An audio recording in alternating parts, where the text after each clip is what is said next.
상방송 같은 세상에서 예수 그리스도를 믿음의 본으로 삼고 본향을 향해 순례의 길을 가는 성도들에게 주신 실질적인 권면의 말씀이 이렇게 소개되고 있습니다.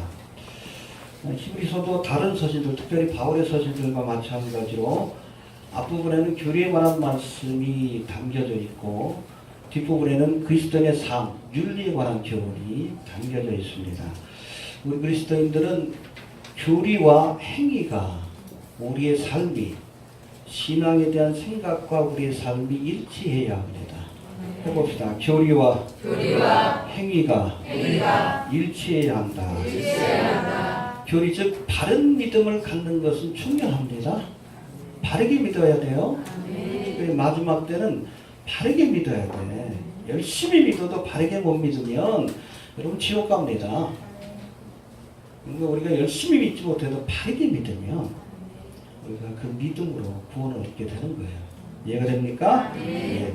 이처럼 바른 믿음을 갖는 것도 중요하지만 이 바른 믿음은 반드시 바른 삶으로 그렇게 이어져야 합니다. 왜? 행함이 없는 믿음은? 알겠습니까? 믿은 대로 행해야 돼요. 여러분 주의 오심이 임박했다라고 우리가 믿는다면 그렇게 살아야지. 마라나타의 신앙으로 이 땅에 뭐 장망성을 만들려고 하면 안 돼. 교회 건축하고 엉뚱한 짓거리 하면 안 돼요. 그렇잖아요. 내가 믿는 대로 행동을 해야지. 나무는 여러분 잎사귀를 통해서 드러나는 게 아니에요. 행의 열매를 통해서. 아무리 입술로 여러분 아무리 뭐 마지막 때가 왔다라고 전에도 삶에서 그 합당한 열매가 나타나지 않으면 가짜지.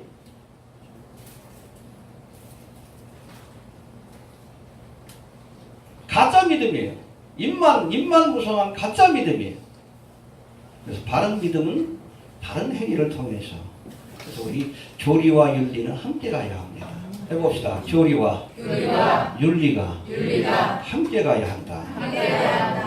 여러분 헬라인들은 그 자꾸 나눠 생각하고 행동하고 이런 것들을 나누는데 히브리적 개념은 그게 없어요. 생각과 행위가 이게 나눠지는 그 개념이 없어요. 우리가 야다라 그러죠. 내가 누구를 안다. 응? 하나님 우리를 안다. 야다라는 말 자체가 여러분 내가 남자가 여자를 야다한다 할 때 그 야다의 개념은 내가 그 사람 안다는 개념과 함께 성적인 관계를 맺는다는 개념까지 포함이 되어 있어요. 아담이 하와를 알았다. 생각과 행위가 여러분 불일치되지 않습니다. 자꾸 그걸 나누는 건 헬라적 사고지. 히브리적 사고는 그게 아니에요. 영과 혼과 유 자꾸 나누려고 해. 상수법이 맞다, 이분법이 맞다. 그러나 히브리적 사고에서는 그 의미가 없어요. 다 전인적인 인간으로 보는 거지. 이해가 됩니까? 네. 또 우리 교리와 윤리는 함께 가야 합니다. 행함이 없는 믿음은 좋은 믿음이에요. 마치 시태처럼 겉만 번지르려 해도 행함이 없는 믿음, 교리와 윤리가 일치하지 않으면 가짜입니다. 분별할 수 있게 되길 바랍니다. 그 사람의 말뿐 아니라 열매를 통해서 우리가 나무를 판별할 수 있는 그런 지혜가 필요해요. 이해가 되십니까? 예. 그런 의미에서 오늘 본문의 말씀을 통해 이 히브리서의 기자가 우리에게 주고 있는 몇 가지 권면, 한 11가지를 우리가 살펴볼 터인데 짧게 살펴보면서 우리의 삶의 기준으로 한번 삼는 시간이 될 수 있길 바랍니다. 먼저 형제를 사랑하라 이렇게 말씀합니다. 2절, 2절 한번 봅시다. 1절, 2절 시작. 형제 사랑을 계속하고 손님 대접하기를 잊지 마라. 이로써 부지 중에 천사를 대접하는 일이 있었느니라. 아멘.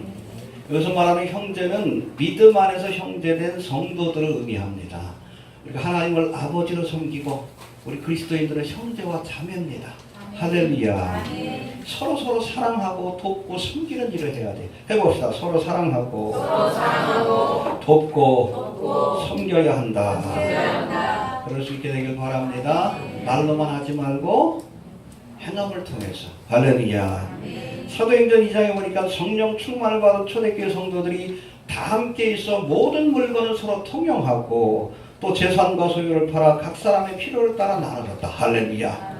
부자들이 재산을 갖고 와가지고 그것을 팔아서 가난한 사람들에게 나눠주고 함께 했어요. 서로의 필요를 채워줬습니다. 이게 최초의 공산주의 사회입니다. 이해가 됩니까? 이걸 본받은 것이 바로 이스라엘의 키부츠예요. 공동생산, 공동분배. 여러분 소련에도 이 모습하고 똑같은 게 있어요. 콜호주 집단농장이라고.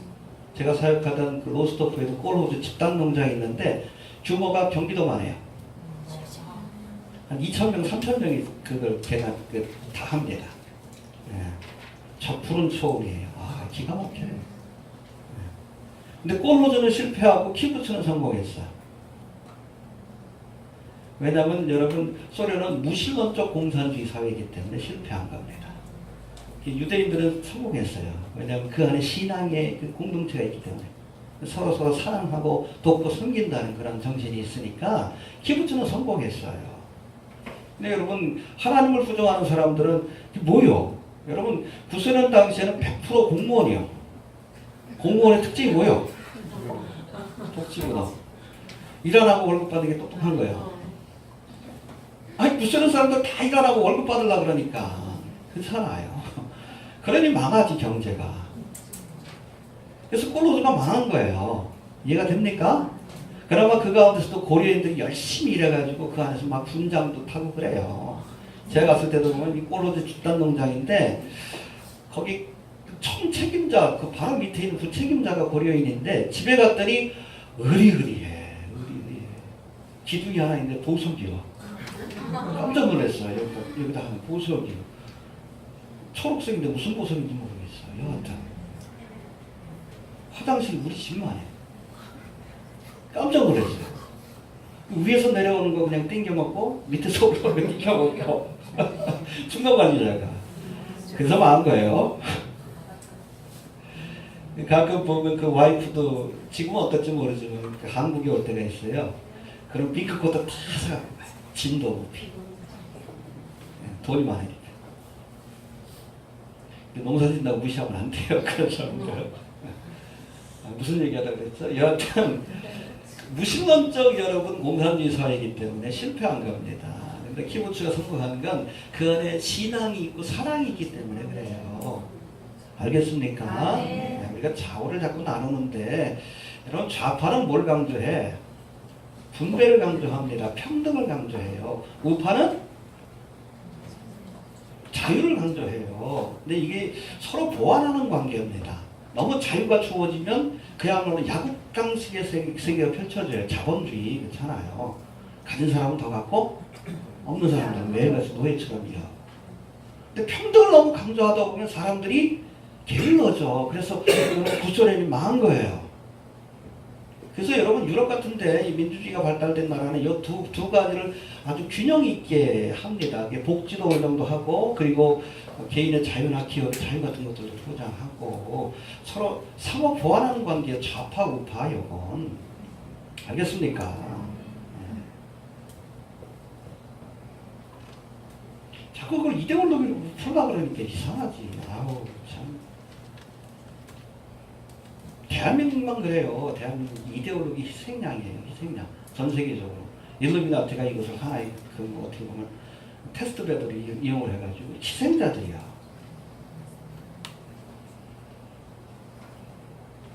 아무튼 그렇습니다. 여튼 형제를 사랑하라 말씀하십니다. 해봅시다. 형제를 사랑하라. 우리 교회도 하나의 공동체인데 하나님 주신 좀 어렵고 힘든 분들에게 좀 구제하는 저희 교회에서도 좀 구제를 보냅니다. 근데 제가 명단을 발표 안 합니다. 안 합니다. 좀 어렵고 좀 힘든 일이 있으면 얘기하셔요. 저한테 얘기하든지 우리 재정부장님한테 얘기하면 저가 또 케어를 못하는 부분이 있을 수 있어요. 그래야 된다라고 보는 겁니다. 이해가 됩니까? 네. 그렇게 해야 되는 거예요. 왜냐하면 교회는 사랑의 공동체이기 때문에 그렇습니다. 이해가 됩니까? 또 특별히 여기 보면 손님 대접하기를 잊지 마라. 해봅시다. 손님 대접하기를 잊지 말아라. 부지 중에 천사를 대접하는 자들이 있다. 누구요? 아브라함이 그랬죠? 아브라함이 그랬죠? 아브라함. 모르겠어요? 아브라함이 그랬잖아. 세 사람이 찾아오는데 심상치 않아. 둘은 천사고 하나는 하나님이셔요. 그 장면이 나옵니다. 그 바로 그거예요. 근데 여러분, 이 구약 시대에 또 성서 시대에 이 손님은 해봅시다. 과부, 고아. 이 과부, 고아와 함께 상대적인 약자를 의미합니다. 어려운 분들이에요. 도움이 필요해요. 과부도 그렇죠. 남편이 없으니. 고아도 그렇고. 이 손님들도 그렇잖아요. 일단 뭐 호텔 있는 것도 아니고, 저거 여관 있는 것도 아니고. 누군가 영접해주지 않으면 그냥 길거리에서 자야 하고, 그러다 강도를 만날 수도 있고. 배를 골아야 돼. 그러니까 손님 대접하는 것을 굉장히 중요한 덕목으로 여겼습니다. 이 사회적인 약자를 돕는 일에 교회가 힘써야 한다. 알겠습니까? 맨 그냥 건물만 짓지 말고 우리가 구제하고 돕는 일에 힘써야 합니다. 교회가. 예. 또 두 번째, 혼인을 귀히 여기라 말씀합니다. 4절 한번 봅시다. 시작. 모든 사람은 혼인을 귀히 여기고 침소를 더럽히지 않게 하라. 예. 예, 그래서 침소를 더럽히지 마라. 헬러어로는 헤코이트라고 돼 있고 영어로는 더 bed라고 돼 있는데 침대예요. 침대. 침대를 더럽히지 말라는 건 성생활에 대한 완곡한 표현입니다. 알겠습니까? 남편 된 자는 아내 된 자는 배우자를 두고 다른 사람과 간음을 행함으로 침소를 더럽혀서는 안 된다는 겁니다. 이해가 됩니까? 여러분, 부부의 관계는 특별히 그리스도의 신부인 교회와 예수님의 관계를 예표하고 있습니다. 할렐루야. 근데 여러분, 부부관계에서 제일 중요한 게 뭐예요? 정절이에요. 정절입니다. 상대에 대한 신의를 지키는 거예요. 영어로는 치트라고 해요. 속인다. 응? 결혼했으면 남편을 사랑하고 아내를 사랑해. 딴 남자를 사랑해. 딴 여자를 사랑해. 이 부부 사이에 가장 심각한 죄가 바로 그겁니다. 알겠습니까? 하나님과 우리 사이에서도 가장 심각한 죄가 영적인 정절을 저버리는 거예요. 하나님을 섬겨야 되는데 돈을 섬겨. 우상을 섬겨. 이게 가장 큰 죄예요. 영적인 간음죄가. 알겠습니까? 제가 늘 얘기하잖아요. 도둑놈하고도 살 수 있고 사기꾼하고도 살 수 있어요. 바람 피는 남자하고는 못 사는 거예요. 딴 여자를 좋아하는데 어떡할 거예요? 하나님 편에서 마찬가지예요. 살인죄, 도적질이 큰 죄가 아니라 영적인 간음, 우상을 숭배하고 하나님을 떠나는 것이 그것이 가장 큰 죄입니다. 이 호세에게 그것을 보여주자. 야, 너 저기 좀 가가지고 사창가에 가서 고멜이라는 여자를 아내로 삼아라. 일부러. 그게 바로 이 호세와 선지자와 고멜, 에? 하나님과 이스라엘 관계를 예표적으로 보여주는 거예요. 근데 어느 날 보니까 호세아가 아들을 낳는데 보니까 하나님께서 이름을 지라고 합니다. 로로함마. 긍휼을 얻지 못한다. 사랑하지 않는다는 거예요. 사랑받지 못하는 자식이라는 뜻입니다. 둘째를 낳는데 로함미. 내 자식이 아니다. 옆에 남자를 닮았어. 우리 아이가. 옆집 남자를 닮았어. 로함미라고 지으라고 하죠. 내 백성이 아니다. 아무리 봐도 발가락밖에 닮은 게 없어. 김동리 발가락이 닮았는데 그거예요. 소설 내용이 그겁니다. 주인공이 그냥 뭐 젊었을 때 하도 그냥 난잡하게 살다 보니까 성병이 걸려가지고 자식을 못 낳아요. 근데 그러고 나서 뭐 부모의 강요에서 결혼했는데 떡하니 아들을 낳았네. 자기는 자식을 못 낳는데. 그러니까 어떻게 해? 찾고 찾다 보니까 발가락이 닮은 거예요. 억지로 찾아낸 거지. 자기 자식이 안 줄 안 겁니다. 로함미. 하나님 앞에서 우리가 지켜야 될 신앙의 정절. 신앙의 정절을 지켜야 주님 앞에 당당히 설 수 있는 겁니다. 하나님과 재물을 겸하여 섬기지 마십시오. 하나님과 우상을 겸하여 섬기지 마십시오. 이 믿음의 정절을 지킨 사람만이, 그렇죠? 이몽룡을 만난 춘향이처럼 당당하게, 그렇잖아요. 변학도의 유혹을 물리쳐야, 세상에 대한 유혹을 물리쳐야 주님 오실 때 당당하게 설 수 있는 거예요. 침소를 더럽히지 마십시오. 이 땅에 살면서 아내 된 자, 남편 된 자, 배우자에게 최선을 다하고 속이지 마시고, 그리고 주님 앞에서도 영적인 정절을 지키기 위해 최선을 다하시길 바랍니다. 주님만 사랑합시다. 주님은 질투하는 하나님이요, 겸하여 사랑하는 것을 용납지 않으십니다. 세상과 주님을 겸하여 사랑하지 마시고 주님만 해봅시다. 주님만 사랑하라. 주님만 사랑하라. 예. 또 세 번째는 5절 한번 봅시다. 시작. 오늘 사랑치 말고 있는 바를 족한 줄로 알라. 그가 같이 말씀하시를 내가 과연 너희를 버리지 아니하고 과연 너희를 떠나지 아니하리라 하셨느니라. 예. 해봅시다. 돈을 사랑치 마라. 돈을 사랑치 마라. 예. 또한 물질에 대한 사랑이 일만에게 뿌리라고 디모데전서 6장 10절에서는 또 말합니다. 앞서 우리 그리스도인들이 육신의 아내와 남편 된 자에게 서로가 정절을 지켜야 하는 것처럼 영적인 남편인 예수님께도 신앙의 정절을 지켜야 한다는 말씀을 드렸는데, 현대인의 우상 가운데 가장 큰 우상이 바로 돈입니다. 돈 때문에 돈은 세상이에요. 그렇잖아요. 돈 때문에 친구를 버리고 심지어는 부모를 죽이는 시대입니다. 하나님을 믿는다고 하는 그리스도인들도 돈 때문에 신앙을 팔아먹고 돈 때문에 신실한 하나님의 사역자가 싹군이 돼요. 돈 때문에. 그래서 하나님과 재물을 겸하여 섬길 수 없다라고 말씀하신 겁니다. 알겠습니까? 여러분, 돈 때문에 그래요. 여러분, 돈의 그 위력에 대해서 너무 과소평가하면 안 됩니다. 하나님을 대체할 만큼 강력한 우상이에요. 그래서 돈을 사랑하지 말라는 말씀을 우리에게 계속 반복해서 주시고 있는 겁니다. 돈을 사랑하지 맙시다. 예, 그리고 돈을 사랑치 말고 있는 바를 족한 줄 알라. 해봅시다. 족한 줄 알라. 자족하는 마음이 있어야 돼요. 족한 줄 알아야 합니다. 먹을 것과 입을 것이 있은즉 족한 줄 알라. 또 디모데전서 6장 9절에 보니까 지족하는 마음이 있으면, 족함을 아는 마음이 있으면 경건이 큰 이익이 되느니라. 할렐루야. 해봅시다. 지족하는 마음이 있으면 경건이 큰 이익이 되느니라. 예, 경건은 하나님 주신 직분을 의미해요. 하나님이 주신 직분을 맡은 자는 지족하는 마음이 있어야지. 자꾸 돈 욕심내고 세상 욕심내면 실족하고 넘어집니다. 목사가 도움병에 권세 욕심내니까 뒷모습이 추하잖아. 우리 김땡한 목사 얼마나 뒷모습이 추해. 네? 지족하는 마음이 없어서 그래요. 욕심의 그릇만 커가지고 얼마나 추악합니까? 족한 줄 알아야 합니다. 해봅시다. 족한 줄 알라. 이해가 됩니까? 네.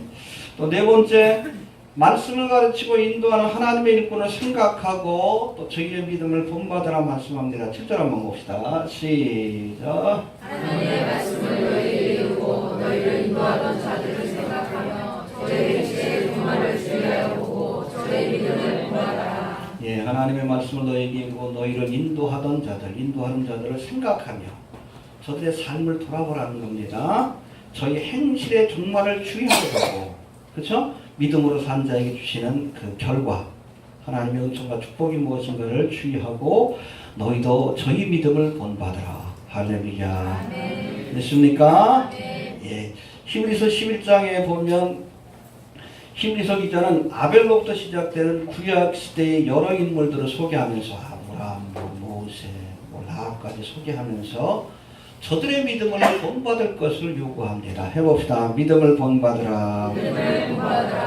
여러분, 우리가 믿음의 길을 가면서 믿고 본받을 만한 지도자를 만난다는 것은 복된 일입니다. 할렐루야.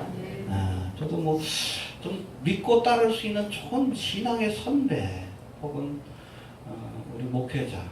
예전에 사실은 김진홍 목사님을 참 제가 좋아했는데 오늘 삐딱해지더라고. 이것도 아닌가 보다 싶어요. 그런 지도자를 만난다는 것은 참 복된 일입니다. 그러나 그렇지 못하다 할지라도 성경이 나와 있잖아요. 다윗이라든지. 또 궁극적으로는 믿음의 주요 예수님을 본받으려고 애써야 합니다. 그럴 수 있게 되길 바랍니다. 예. 다섯 번째, 다른 교훈에 빠지지 말라라고 말씀합니다. 9절 한번 봅시다. 시작. 여러 가지 다른 교훈에 빠지지 말라. 아무도 이로써 웃게 하려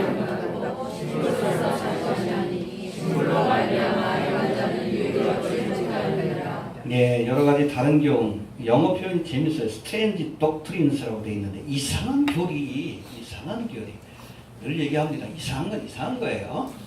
어? 이상한 건 이상한 겁니다. 매일같이 뭐 천국 왔다 갔다 하고 지옥 왔다 갔다 이상하잖아. 딱 들어도 이상한 거예요. 이상한 건 이상한 겁니다. 상식적으로 판단해도. 아무튼 이상한 교훈에 이상한 교리에 끌리지 마라. 해봅시다. 이상한 교훈에 끌리지 마라. 또 이 말씀과 함께 마음은 은혜로서 굳게 하며 아름답고 식물로서 먹는 것입니다. 할 것이 아니니 식물로 말미암아 행한 자는 유익을 얻지 못하느니라. 무엇을 먹고 마심으로 부정케 되고 정결케 된다는 생각을 가진 자는 하나님 앞에 유익을 얻지 못한다. 이해가 되십니까? 예.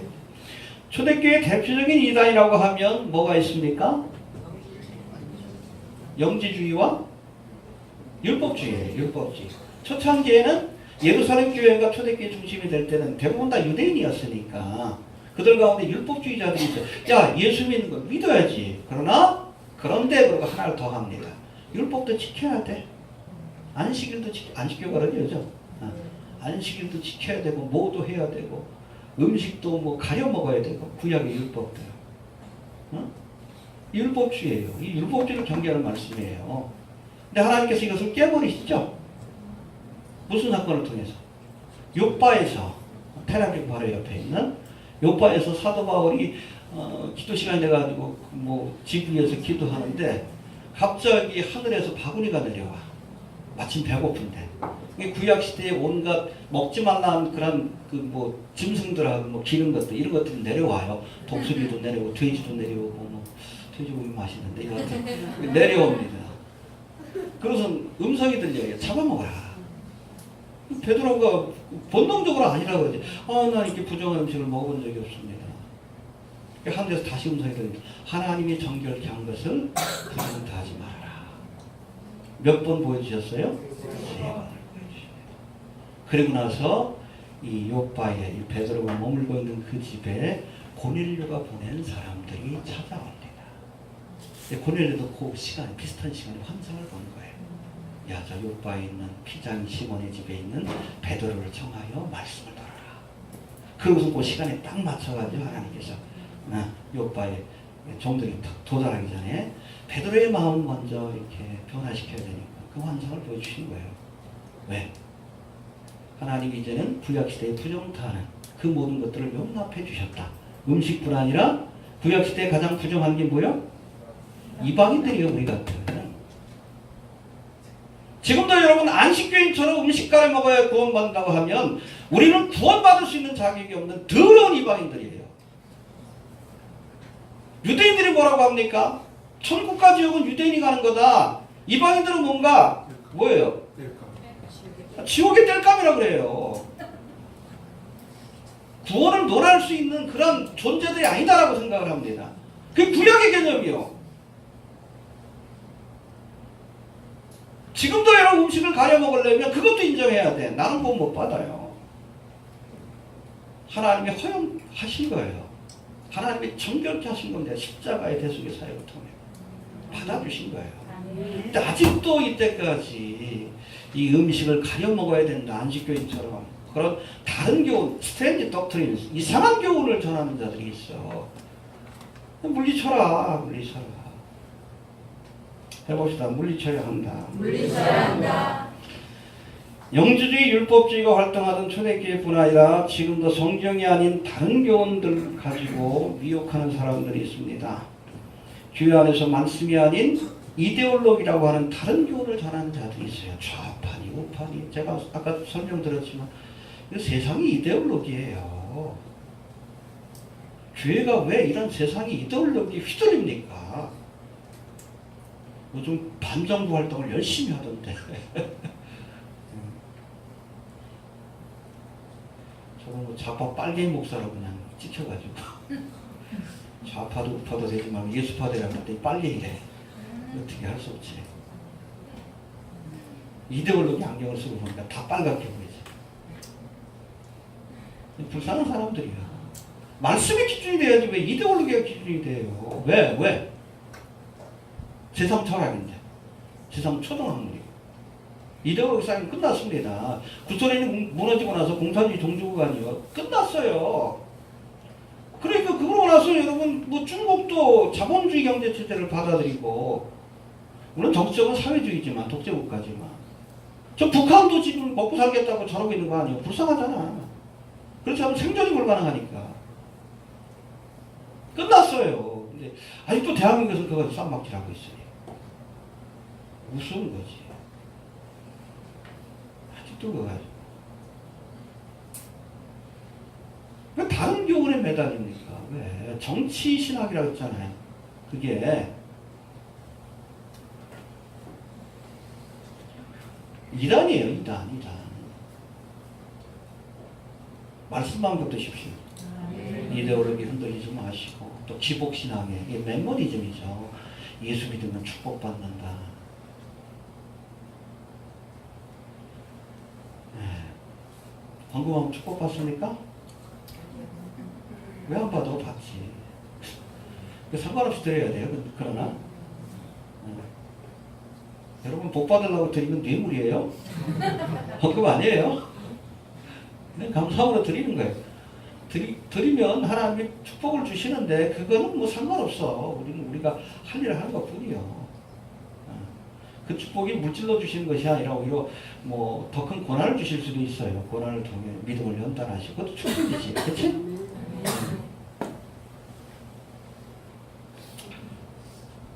아무튼 다른 교훈인지 바른 교훈인지 분별해야 합니다. 이 마지막 때가 되니까 미혹하는 자들이 많아가지고 이번 주 또 정동서 목사 그쪽에서 계속 댓글을 다는데 여러분 킹제임 성경이 좋은 성경입니다. 저도 뭐 설교 준비할 때 킹제임 성경 잘 봐요. 그러나 킹제임스 성경만이 유일한 성경이다? 그건 잘못된 주장이에요. 성서 사본학의 기초도 모르는 어린아이 같은 주장입니다. 여러분 우리가 그렇잖아요. 이 한글을 영어로 번역하고 또 영어를 저도 글 같은 거 영어 번역할 때 번역에는 항상 한계가 있는 거예요. 100% 담아내지 못합니다. 알겠습니까? 원래 여러분 성경도 그렇잖아요. 뭐 바울의 서신 같은 경우는 코인에 헬라어로 쓰여졌는데 그거를 번역하는 과정에서 그걸 뭐 라틴어로 아니면 영어로 번역하는 과정에서 한계가 있어요. 번역에 한계가 있습니다. 이해됩니까? 아무리 최선을 다해도 킹제임스 버전이 훌륭한 버전이긴 합니다. 번역본이긴 하지만 한계가 있어요. 그걸 인정해야 돼. 그리고 특별히 그래서 시어들 당시 1611년에 에라스무스의 벌게이트형 그걸 많이 참조를 했는데 왜냐하면 참조할 만한 것들이 별로 없으니까 에라스무스의 벌게이트형도 급하게 번역하다 보니까 몇 가지 잘못된 번역본들이 한 13개가 들어가 있어요. 심지어는 여러분 우리가 이게 원래 원문 성경이면 옛날에는 뭐 인쇄술이 발달이 안 됐으니까 그렇죠? 다 필사했잖아요. 사본들이 필사를 했는데 저도 옆에다 보면 뭐 이게 주석을 달아놓고 아니면 은혜 받은 것들을 표시해 놓잖아요. 이렇게 원래 원문 성경에다가 이렇게 옆에다 이렇게 표시해 놓은 것들이 있어요. 성경이 아니죠. 원문이 아니지. 근데 그 잘 구분이 안 가. 물론 옆에 이렇게 돼 있긴 하지만. 근데 그거를 성경에다 넣으랬어. 킹제임스 버전이 그거를 그냥 그대로 담아버린 거예요. 그걸. 심지어는 뭐 인쇄소에서 인쇄하는 과정에 1611년 구텐베르가 인쇄를 저거 했으니까. 발견을 했으니까. 보니까 에라스무스도 잘 모르는데 벌게이트요. 인쇄를 된다 보니까 인쇄가 잘못된 게 있어. 잘못된 조판이 여기 들어가가지고 그 첨가된 구절이 있어요. 인쇄상의 실수지. 에라스무스는 나중에 발견한 거야. 그런 오류들이 한 13가지가 있어요. 그거를 킹제임스 바이블이 그대로, 왜냐하면 에라스무스의 벌게이트역을 주로 사용을 했기 때문에 그대로 들어간 거예요. 이게 번역상의 한계죠. 이해됩니까? 근데 여러분 킹제임스 유일자들은 반대로 해석을 해. 예?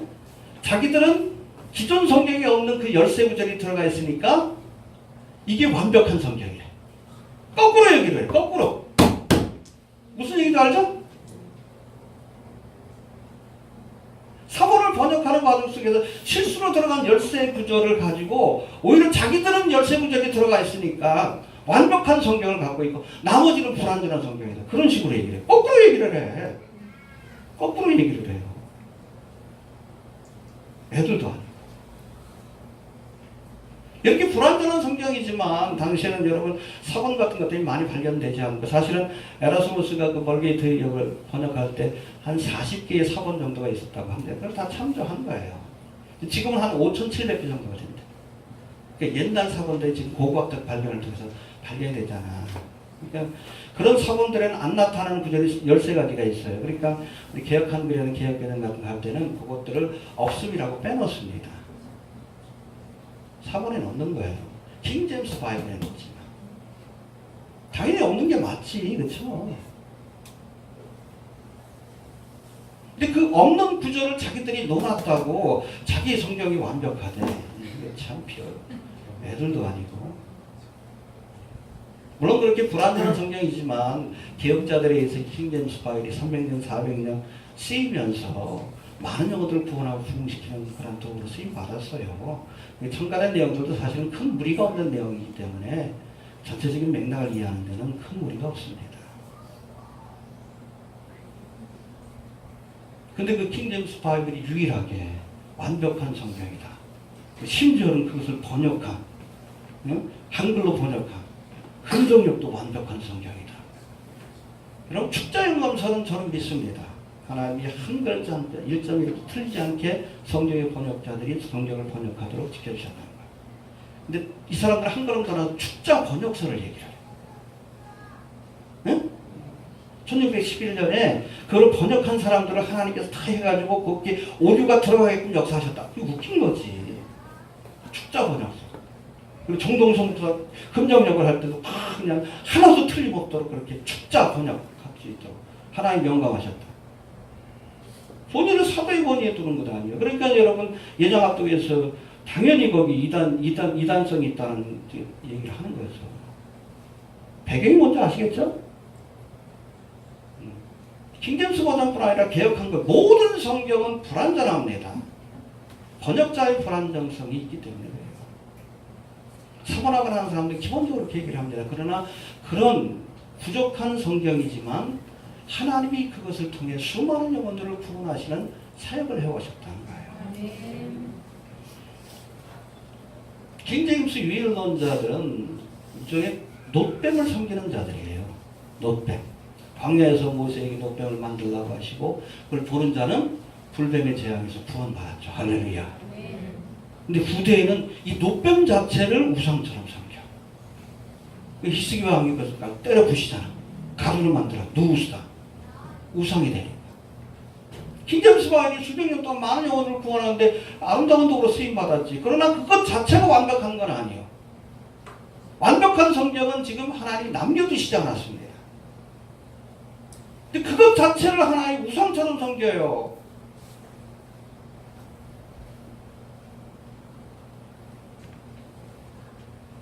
이 킹제임스 유일자들은 이단이라고 하는 거예요. 그래서 맙존스 2세가 무슨 얘기인지 아시겠죠? 그 한계를 인정하고 겸손해야 합니다. 하나님 앞에서. 그래서 그런 얘기를 해요. 하나님께서 중요한 성경의 성물들을 감춰두셨습니다. 법궤 어디 있는지 아십니까? 몰라요. 하나님 숨겨놨습니다. 왜? 그 지금 있어가지고 우상 숭배할까. 모세도 느보산에서 죽게 하셨어요. 우상이 될까. 그죠? 그런 거예요. 왜 완벽한 성경을 하나님께서 남겨두지 않았을까? 그것 자체가 우상이 될 것을 아시기 때문에. 알겠습니까? 불완전하지만 개혁한 글이 그렇잖아요. 완벽한 건 없잖아. 불완전하지만 킹제임스 바이블이 불완전하지만 그걸 통해서 하나님이 역사하십니다. 하나님을 봐야지. 왜 자꾸 이 성경을 우상처럼 섬긴다 그래요.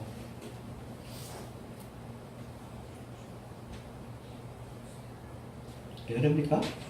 예. 성경을 우상하면 안 됩니다. 완벽한 성경은 없어요. 완벽한 성경이 없도록 하나님께서 역사하신 겁니다. 왜냐하면 그것이 있다면 그것 자체가 우상이 될 수 있기 때문에 그렇습니다. 알겠습니까?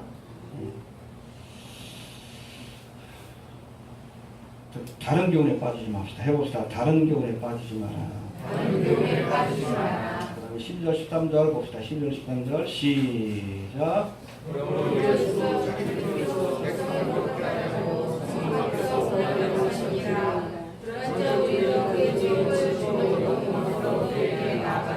예, 그 능력을 지고 영문 밖으로 그에게 나아가자. 할렐루야. 이게 뭐예요? 예수님이 가신 십자가의 길이, 가신 길이 십자가의 길이니까 우리도 고난과 십자가와 능력의 십자가를 지는 그 길로 가야 한다. 할렐루야. 네, 복음과 함께 고난을 받아라. 아버지님 나를 따라오는 자기를 부인하고 믿음의 길은 고난의 길입니다. 네, 그런 줄 알고 쫓아갑시다. 그래야 합니다. 네.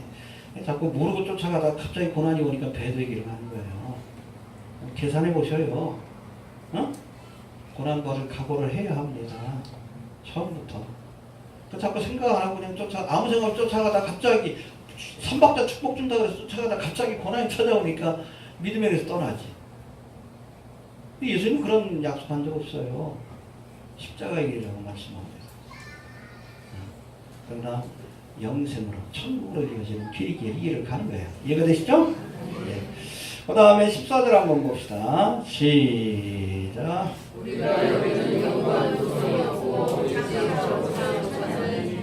예, 여러분 이 땅에는 영구한 도성이 없어요. 그래서 세상을 뭐라고? 장망성. 여러분 대한민국도 사라질 도성입니다. 여기 너무 목숨 걸지 마셔요. 여러분 이 땅의 모든 도성은 장망성이지만 그러나 하나님의 나라는 영원한 도성입니다. 할렐루야. 이 나라를 우리가 소망하면서 이 땅에서 살아가지만 여러분 베드로전서에 뭐라고 했어요? 나그네와 행인 같은 너희를 권한다. 우리는 나그네요 행인 지나가는 겁니다. 너무 여기 일에 그렇게 관여하지 말아요. 여러분 어디 뭐 동남아 가지고 그냥 여행하고 있는데 거기서 구태타 일어났다고 함께 할 거예요?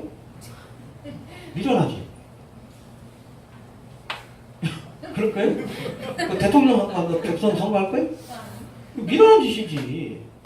목숨 걸지 말아요. 문재인 대통령한테 너무 목숨 걸지 말아요. 그냥 전쟁만 안 나게 해주면 아유 그 정도면 됐다 그랬지.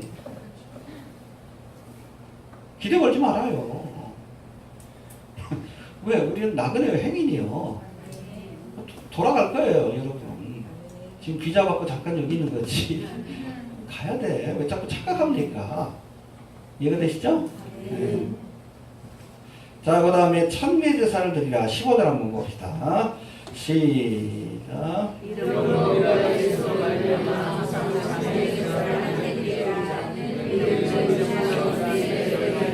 예, 하나님께 드리는 찬양 자체를 찬미의 제사 혹은 입술의 열매로. 할렐루야. 열심히 찬양하면 하나님께서 그것을 입술의 열매로 받으십니다. 방금 많이 안 해도 돼요. 열심히 찬양하십시오. 할렐루야. 예, 또 여기서 제사라는 것이 sacrifice, 희생제물이라는 뜻을 갖고 있어요. 근데 우리가 찬미의 제사를 드린 이유는 이미 예수님이 십자가에서 희생의 사역, 대속의 사역을 완성하셨기에 우리는 다시 양과 소를 가지고 sacrifice, 제사를 드릴 필요가 없는 거예요. 그저 주님이 베푸신 대속의 은혜를 찬양하는 것. 할렐루야. 그것만 우리가 할 수 있는 거예요. 나의 죄를 씻기는 예수의 피밖에 없네요. 나 같은 죄인 찾으신 주님의 놀라워. 주님이 십자가에서 이루신 그 대속의 사역을 찬양하는 것. 그게 바로 찬미의 제사입니다. 그걸 입술의 열매로 받으시는 거예요. 열심히 찬미의 제사를 드립시다. 나의 죄를 씻기는 예수의 피밖에 없네요. 예수님의 보혈로 나를 구원해 주셨습니다. 이런 찬미의 제사를 하나님께서 기뻐 받으시는 겁니다. 믿습니까? 네. 또 16절 연결되기도 하는데 선행과 구제에 힘쓰라 말씀합니다. 16절 시작.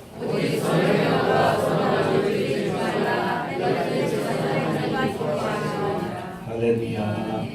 여러분 예수님이 베푸신 대속의 은혜를 찬양하는 것을 찬미의 제사로 받으실 뿐 아니라 우리가 타인에게 베푸는 선행과 구제도 하나님이 받으시기에 합당한 제사가 된다라고 말씀합니다. 할렐루야. 여러분, 하나님의 은혜를 찬양하는 것은 예배적인 행위예요. 예배의 행위입니다. 여기 가서 우리가 하고 있죠. 뿐만 아니라 우리가 세상에 나가서 그리스도의 말씀을 가지고 이웃을 사랑하는, 사랑을 실천하는 것도 하나님이 sacrifice, 제사로 받으신다는 겁니다. 할렐루야. 됐습니까? 예, 야고보 1장 20절에 나오죠. 하나님 아버지 앞에서 정결하고 더러움이 없는 경건은 신앙적 행위예요. 곧 고아와 과부를 그 환난 중에서 돌아보고 또 자기를 지켜 세속에 물들지 아니하는 이것이니라. 할렐루야. 고아와 과부, 사회적인 약자, 어려운 사람들을 돕는 것도 하나님이 제사로 받으셔요. 이해가 됩니까? 헌금 안 해도 나가서 우리가 열심히 구제하고 돕는 일에 힘쓰면 그 하나님 앞에 드린 예물로 받아주시는 거예요. 그럴 수 있게 되길 바랍니다.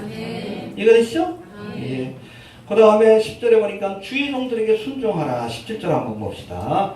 시작.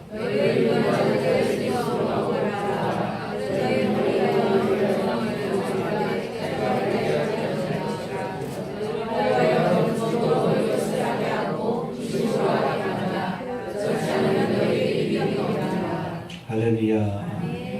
예, 17절은 특별히 교회 질서에 관한 말씀인데 우리 성도들은 하나님이 교회에 세우신 지도자에게 순종해야 합니다. 순종 못하면 복종이라고 해야 돼요. obey and submit라고 되어 있어요. submit는 복종한다는 뜻입니다. 순종은 뭐예요? 기쁨으로 하는 거. 복종은 하기 싫어도 알겠습니까? 물론 전제 조건은 주의 종들이, 지도자들이 하나님의 말씀으로 인도할 때입니다. 엉뚱한 길로 인도할 때 그것도 쫓아가면 안 돼. 이해가 됩니까? 엉뚱한데 그냥 그냥 이데올로기고 그냥 엉뚱한데 그냥 가가지고 우리 뭐 태극기 집회합시다. 그건 쫓아다니면 안 돼. 그건 오베이 서미트가 아니요. 노해야지. 하나님의 말씀으로 이렇게 인도할 때는 우리가 순종하고 순종이 아니라 복종이라도 해야 된다고 말씀합니다. 하나님은 질서 하나님이십니다. 하나님이 세우신 질서, 그렇죠? 집안에도 하나님께서 세운 가장이 있고, 그렇죠? 나라에도 하나님 세우신 권세자들이 있어요. 저들에게 굴복해라. authority. 권세자들이 굴복해라. 이유 없이 저항하면 안 됩니다. 물론 권세자들이 하나님을 대적하는 거잖아요. 동성애, 차별금지법. 그건 뭐라고 해야지 당연히. 더 큰 권세에 우리가 굴복하기 위해서. 알겠습니까? 네, 일반적으로 우리가 권세자들에게 굴복해야 되고 또 교회 안에서 하나님 세우신 하나님의 일꾼들에게 순종하는 것. 그것이 내게 유익하다라고 이렇게 말씀하고 있습니다. 이해가 되시죠? 네. 그 마지막으로 지도자들을 위해서 기도하라 말씀합니다. 18절 한번 봅시다. 시작. 우리를 위하여 기도하라. 우리가 모든 일에 선하게 하려고 우리에게 선한 것이 누구로 하시나니. 해봅시다. 우리를 위하여 기도하라. 우리를 위하여 기도하라. 여기서 언급되는 우리는 히브리서를 기록한 저자와 많은 사람이 사도 바울일 것이다 라고 하지만 누군지는 잘 몰라요. 여기 뭐 디모데가 언급되기도 하긴 하지만 이 저자와 또 저자와 함께 하나님의 사역을 감당하는 교회의 지도자들을 그렇게 총칭해서 의미하는 것으로 이렇게 볼 수 있습니다. 성도들은 교회 지도자들에게 순종하고 복종할 뿐 아니라 이들이 하나님의 사역을 잘 감당할 수 있도록 기도하는 일을 해야 합니다. 기도해 주셔요? 기도해야 합니다. 알겠습니까? 네, 여러분 초대교회는 이 디모데 디도와 같이 어느 지역을 담당하는 섬기는 그런 교회 지도자들이 있었고 그렇잖아요. 디모데는 필리폰 교회인가요? 에베소 교회죠. 거기를 섬겼고 디도도 어딘가요? 아무튼 그 지역을 어떤 지역 교회를 섬겼는데 이런 그 목회자들이 있었는가 하면 순회 전도자들이 있었어요. 베드로와 바울과 같은. 알겠습니까? 이들을 위해서 기도하고 또 이들이 사역을 감당할 수 있도록 돕는 일에 최선을 다해야 한다는 겁니다. 이해가 되십니까? 네, 저희 교회에서도 헝가리와 러시아에서 사역하시는 우리 조성현 선교사님을 후원하고 있는데 공식적으로 후원하고 있습니다. 이제 조만간 종말의 타임테이블이 러시아어로 번역되어 출간되게 되면 이제는 이 책이 러시아 전역과 2억 정도 된다고 합니다. 러시아를 쓰는 사람들이 전 세계에. 또 러시아 땅에 살다가 이스라엘로 이주한 105만 명, 15%예요. 그런 디아스포라 유대인들에게 이것이 좀 전파될 수 있도록 우리가 기도하고 또 후원하는 일에 최선을 다해야 합니다. 하나님이 기뻐 받으시는 일입니다. 알겠습니까? 네.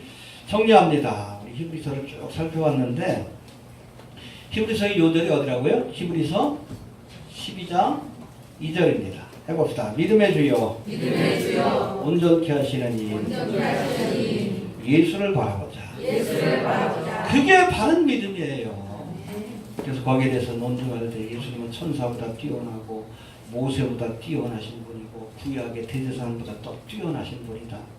그러니까 여러분 자꾸 모세 바라보고 천사 바라보지 말고 누구를? 목사 바라보지 말아요. 예수를 바라봐요. 예수를. 응? 저 목사가 무슨 얘기했다. 그게 왜 중요해? 여러분 배련교인들 봐봐요. 사도 바울이 와서 설교해서 은혜 받았어. 그걸로 끝난 게 아니에요. 집에 가가지고 그런가 하여 살펴봤다고 해서 성경을 하나님 바라보고 신앙생활을 해야지. 아무리 유명한 목사라 할지라도 정말 그 말이 성경에 맞는가 그런가 살펴봐야지. 그렇지 않으면 여러분 목사를 믿는 거지 예수 믿는 거예요? 예수 믿어요. 목사 믿으면 구원 못 받습니다. 예수를 믿어야 구원 받지. 예수를 제대로 안 믿으니까 구원 못 받는 거예요. 주 예수를 믿어라. 그래야만 뭐가 내지 구원 어떻게. 예수를 믿어야지. 왜 목사를 믿어? 목사 말을 왜 믿어요? 성경을 믿어야지.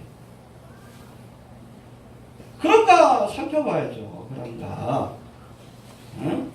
박 목사 설교했는데 정말 그런가 성경 좀 살펴보고 정동성 목사가 얘기했는데 정말 그게 성경적인가 살펴봐야지. 그래야 미혹되지 않지. 믿음의 주여 온전케 하시니 예수를 바라보십시오. 아멘. 알겠습니까? 아멘.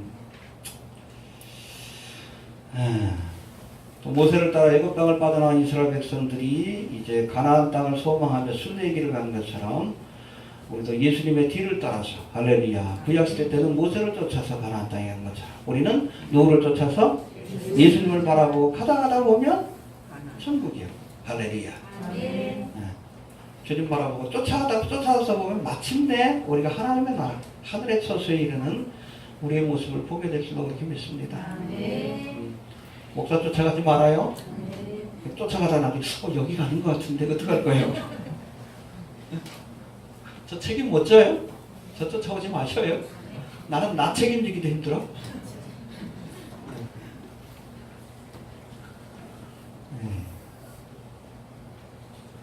예수를 쫓아갈 수 있게 되길 바랍니다. 해봅시다. 믿음의 주여, 온전케 하시는 이 예수를 바라보자. 그런 의미에서 히브리서 강의를 했고 오늘 마지막으로 또 이 땅에서 우리가 어떻게 살아야 될지에 대해서 권면했습니다. 딴 건 기억 못해도 우리 예수를 바라봐야 한다. 그래서 늘 기억하면서 주님 오실 날이 가깝습니다. 또 기회를 좀 주시는 것 같아요. 책을 끝내라고 시간을 주시는지 그냥 가도 상관없는데 또 시간 주시면 해야지. 그렇죠?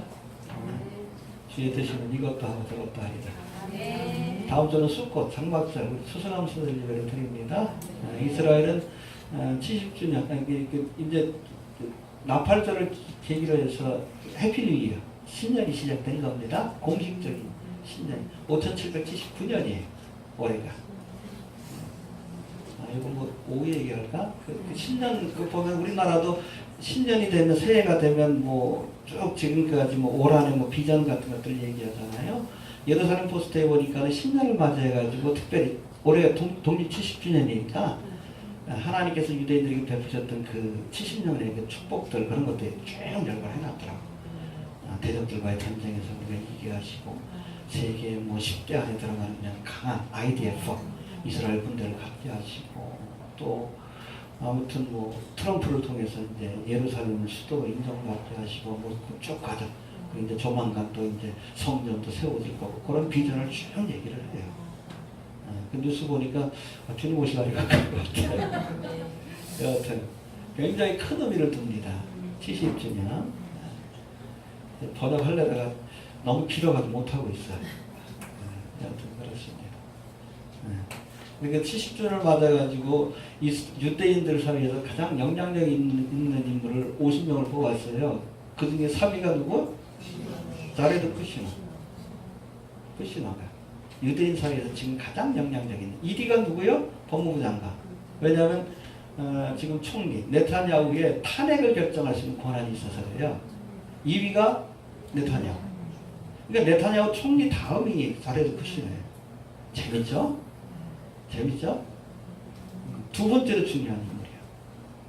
자레드 쿠시너. 그러니까 자레드 쿠시너를 적그리스도의 강력한 후보로 보는 이유가 바로 보겠습니다. 여하튼 그렇습니다. 뭐 이런 시대징대를 보면 좀 멀지는 않다. 멀지는 않다. 2030년, 40년까지는 안 갈 것 같다. 전 잘 모르겠지만. 그러니까 저희 교회는 건축 안 합니다. 그러니까